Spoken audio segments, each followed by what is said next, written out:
صبح ہوتے ہی میرا بیٹا گھر واپس آیا تو میں نے غائب دماغی سے اس کے لیے ناشتہ بنایا. وہ کافی تھکا ہوا لگ رہا تھا. میں نے فی الحال اسے کچھ بھی نہ بتایا. وہ ناشتہ کر کے سو گیا جبکہ میرا بہنوئی میری نیندیں حرام کر گیا تھا. میرے تو دماغ کی نسیں پھٹنے والی تھی لیکن کوئی بھی راستہ سمجھ میں نہیں آ رہا تھا. جو کچھ میں کرنے جا رہی تھی اس کے بعد شاید نہیں یقیناً میرے بیٹے کی زندگی برباد ہو جاتی. مجھے سمجھ نہیں آ رہا تھا کہ آخر میں ایسا کیا کروں کہ سب کچھ ختم ہو جائے. میرے بہنوئی نے اپنے کیے سارے احسانوں کے بدلے مجھ سے جو چیز مانگ لی تھی وہ میں نہیں چاہتی تھی لیکن میرے پاس دوسرا کوئی راستہ نہیں تھا. شام کو میرا بیٹا سو کے اٹھا تو میں نے اس کے لیے کھانا بنایا. کھانے کے دوران میں نے اسے سب کچھ بتا دیا جو کچھ میرے بہنوئی نے مجھ سے کہا. وہ سب کچھ سنتے ہی ایک پل کو تو میرے بیٹے کا سر ہی گھوم گیا. اسے بھی اس بات سے خاصا جھٹکا لگا. غصے کی وجہ سے اس کے وجیح چہرے پر سرخی سی چھانے لگی تھی. اس نے کھانا وہیں چھوڑ دیا اور گھر سے باہر نکل گیا. میں اسے یہ بات چاہ کر بھی چھپا نہیں سکتی تھی کیونکہ میرے اس ایک فیصلے کی وجہ سے میرے بیٹے کا مستقبل جڑا ہوا تھا. میں رات کو انتظار ہی کرتی رہی لیکن میرا بیٹا گھر واپس نہ آیا. اور پھر اگلے دن جب وہ گھر واپس آئے تو آتے ہی اس نے اپنا فیصلہ سنایا. اس کی بات سن کر میرے سر پر آسمان گرا. حیرت کی زیادتی سے میری آنکھیں باہر آنے کو تھیں. مجھے یقین تھا کہ میرا بیٹا کبھی بھی مجھے اپنے بہنوئی کی بات نہیں ماننے دے گا لیکن یہاں تو وہ خود ہی اس بات کی حامی بھر رہا تھا. اس نے مجھ سے کہا کہ میں کتنے دنوں سے نوکری ڈھونڈتا پھر رہا ہوں. ہر شہر ہر جگہ مارا پھر رہا ہوں لیکن مجھے نوکری ملنے کا نام ہی نہیں لے رہی. اگر وہ مجھے کوئی کاروبار بھی کروا دیں گے تو آپ ان کی بات مان لیں. کتنی ہی دیر میں اپنے بیٹے کا چہرہ دیکھتی رہی. مجھے تو سمجھ نہیں آ رہی تھی کہ اس نے دل پر پتھر ہی رکھ کر یہ فیصلہ کیا ہوگا لیکن میں اپنی وجہ سے اپنے بیٹے کی زندگی برباد نہیں کرنا چاہتی تھی. میں نے اپنے بیٹے کے سامنے تو کچھ نہ کہا لیکن میں نے یہ سوچ لیا تھا کہ میں اپنے بہنوئی سے بات کروں گی اور اسے اس کام کے لیے منع کر دوں گی. میرا بیٹا تو میری بات مان ہی گیا تھا لیکن مجھے یہ سب ٹھیک نہیں لگ رہا تھا. اگلے دن میرا بہنوئی میرے گھر آیا تھا. یقیناً وہ اپنا جواب لینے آیا تھا اسی لیے میں نے دروازہ کھول کر اسے اندر آنے دیا.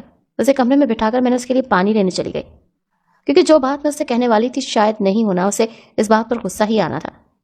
میں پانی لے کر گئی تو اس نے مجھ سے میرا جواب مانگا. میں نے ہونٹ تر کرتے اس سے کہا کہ میں یہ کام نہیں کرنا چاہتی. میں اپنے بیٹے کی زندگی برباد نہیں کر سکتی. میری بات سن کر وہ مسکرانے لگا. پھر اس نے کہا کہ اگر میں نے اس کی بات نہیں مانی تو میرا بیٹا ہمیشہ ہی نوکری کی تلاش میں بھٹکتا رہے گا. میں نے حیرانگی سے اسے دیکھا. وہ مجھے بہت عجیب نظروں سے گھور رہا تھا. میں نے اسے صاف الفاظوں میں منع کیا تھا لیکن وہ تو مجھے سیدھا سیدھا دھمکانے پر اتر آیا تھا. اس نے کہا کہ اگر میں اس کی بات مان لوں تو وہ مجھے اور میرے بیٹے کو ایک اچھی زندگی دے سکتا ہے. چاروں ناچار مجبور ہو کر مجھے اس کی بات ماننی ہی پڑی اور پھر اگلے چند دنوں کے بعد ہی ہماری زندگی بدل گئی تھی.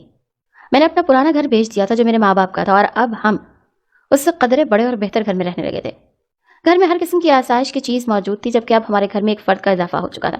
میں نے اپنے بیٹے کی شادی کر دی تھی اور میری بیوی نے ہمارے گھر کو جہنم بنا دیا تھا. میں ہر قسم کی آسائش ہونے کے باوجود بھی ہمارے گھر میں سکون کی کمی آ چکی تھی. پہلے بے شک ہم چھوٹے گھر میں رہتے تھے, آسائشات کم تھی لیکن بے شک وہاں سکون ضرور تھا. لیکن اب یہاں ہمارے اس نئے اور بڑے گھر میں میری بہو نے ہم ماں بیٹے کا سکون غارت کر دیا تھا. وہ دن بھر جانے کیسی پاگلوں جیسی حرکتیں کرتی رہتی تھی اور ہم لوگ چاہ کر بھی اس کو کچھ نہیں بول پاتے تھے. میرا بیٹا تو اس گھر سے ہی اس قدر عاجز آ چکا تھا کہ وہ اب کئی دن ہی اپنے کام پر گزارنے لگا تھا. میں نے اپنے بہنوئی کی بات مان لی تھی اور بدلے میں اس نے میرے بیٹے کو اپنے کپڑوں کی دکان ڈال دی تھی اور کام بالکل اچھا چل رہا تھا اور اسی وجہ سے ہماری زندگی نہیں کسی چیز کی کوئی کمی نہیں تھی. ایسا دنیا والوں کو لگتا تھا کیونکہ اس دنیا میں سب سے مہنگی چیز سکون ہے جو خریدنے سے نہیں ملتا اور ہمارے پاس یہی سکون نہیں تھا. میں نے اپنے بیٹے کی شادی کر کے بہت بڑی غلطی کر دی تھی. اس کی زندگی سے سکون چین سب غائب ہو چکا تھا. میری بہو نے ہماری زندگی جہنم بنا دی تھی. آج میں نے صبح ناشتہ بنایا جو میری بہو کو پسند نہیں آیا اور اس نے ناشتے کی ٹیبل ہی الٹا دی. گھر میں دو نوکرانیاں تھیں لیکن وہ بھی اس سے بے حد عاجز آ چکی تھی. میں جو بھی نوکرانی گھر میں رکھتی میری بہو نے تگنی کا ناش نچا دیتی اور وہ کام چھوڑ دیتی. آج بھی وہ دونوں نوکرانیاں جانے کا کہہ رہی تھی. بڑی مشکل سے ترلے منتیں کرنے کے بعد وہ لوگ رکنے کے لیے مانی تھی. میرا بیٹا 2 دن سے گیا ہوا تھا اور اب تک گھر واپس نہیں آیا تھا. اس بات پر بھی میری بہو نے گھر میں شور مچا رکھا تھا لیکن میں اسے یہ بات کیسے سمجھاتی کہ اس کے اسی شور شرابے اور اس کی انہی حرکتوں کی وجہ سے اس کا شوہر اس سے دور ہوتا جا رہا ہے. بڑی مشکل سے نوکرانیوں سے گھر صاف کروانے کے بعد میں نے ان کی چھٹی لی اور اپنے کمرے میں آ کر لیٹ گئی. اتنا کام تو میرے چھوٹے سے گھر میں بھی نہیں ہوتا تھا جتنا کام یہاں ہوتا تھا. ابھی میں لیٹی ہی تھی کہ مجھے کچھ ٹوٹنے کی آواز آئی. مجھے یقین تھا کہ یہ میری بہو کی کارستانی ہے لیکن اس وقت میں اتنا تھک چکی تھی کہ میں چاہ کر بھی اٹھ کر باہر نہیں جا سکتی تھی.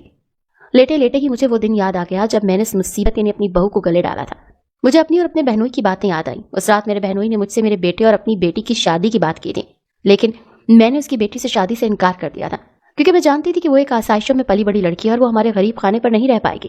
میں نے اپنے بیٹے سے بھی اس سلسلے میں بات کی تھی. پہلے تو اسے بھی بہت غصہ آیا تھا لیکن پھر اس نے بھی گھٹنے ٹیک دیے. کتنا پڑھا لکھا ہونے کے باوجود بھی اسے کہیں نوکری نہیں مل رہی تھی. اسی لیے ہم لوگوں نے نہ چاہتے ہوئے بھی اس کی یعنی میرے بہنوئی کی بات مان لی تھی۔ میرے بہنوئی نے مجھے اسی رات بتا دیا تھا کہ اس کی بیٹی اب نارمل ہے، لیکن میرے بیٹے کو اپنا مستقبل بنانا تھا، تو بس اسی لیے ہم نے ان دونوں کی شادی کر دی تھی۔ لیکن جس دن سے اس لڑکی نے ہمارے گھر میں قدم رکھا تھا، اس نے ہمارے گھر کو جنت سے جہنم بنا دیا تھا۔ ہم لوگ چاہ کر بھی اسے کچھ کہہ نہیں پاتے تھے، کیونکہ جن آسائشات بھری زندگی کی ہم محض خواہش کر سکتے تھے، میرے بہنوئی کی وجہ سے ہم لوگ وہ زندگی بسر کر رہے تھے۔ مجھے سمجھ نہیں آ رہا تھا کہ آخر یہ فیصلہ درست تھا یا غلط، لیکن اب تک تو یہ فیصلہ ہمارے حق میں غلط ہی ثابت ہوا تھا۔ میری بہو کا رویہ بہت عجیب سا تھا، کبھی وہ بالکل نارمل لگتی اور کبھی تو اس کی حالت دیکھ کر ہم ماں بیٹا ڈر جاتے تھے۔